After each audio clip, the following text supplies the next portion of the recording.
మహానుభావులు ఏం చెప్తున్నారంటే, ధ్యానం చెయ్యండి, ఆ జ్ఞానాన్ని సంపాదించండి, మీ యొక్క జీవితాన్ని మీరు సరియైన విధంగా జీవించండి. ఎందుకంటే మనల్ని కాపాడేది మనం సంపాదించిన డబ్బు కాదు, మన పెద్దలు సంపాదించి పెట్టిన పేరు. మనం మనం సంపాదించి పెట్టుకున్నామా ఈ పేరు? కాదు గదా! మన పెద్దలు సంపాదించి పెట్టారు. నీ ఇంటి పేరుతో సహా చెప్పావు. చెప్తున్నావు బావుంది చెప్పడానికి. వినడానికి కూడా బాగుంది. కానీ ఆ పేరు ఎవరు తెచ్చారంటే మన పెద్దలు తెచ్చారు. ఆ పెద్దలు ఎంత ఓపికతో, సహనంతో, నేర్పుతో వాళ్ళు జీవించారు. అందుకే మనం అంటుంటాం కదా! ఇప్పటి పిల్లలకి చెప్తుంటాం మనం. "అరే! మా తాతలు నాడు ఇలా జీవించాం, అలా జీవించాం. ఆ పేరును అలాగే మేము కాపాడుకుంటూ వచ్చాం. మీరు కూడా ఇలాగే ఆ పేరును కాపాడాలి" అని చెప్తుంటాం.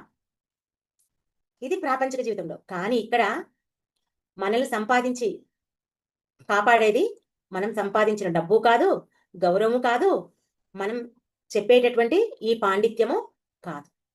మనం ఎంత సాధన చేశాము, ఎంత జ్ఞానాన్ని పొందాము, మనలో ఉన్నటువంటి ఆ అంతర్శాంతి ఎంత పొందాము.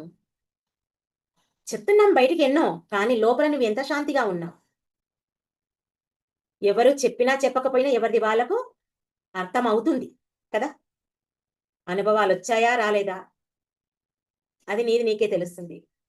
నువ్వు బయట ఎన్ని క్లాసులు చెప్పినా, ఎంత జ్ఞానం విన్నా, అందరికి మెప్పుకోలుగా మాట్లాడినా, నీ యొక్క అంతర్శాంతే నిన్ను చక్కగా జీవింపచేస్తుంది.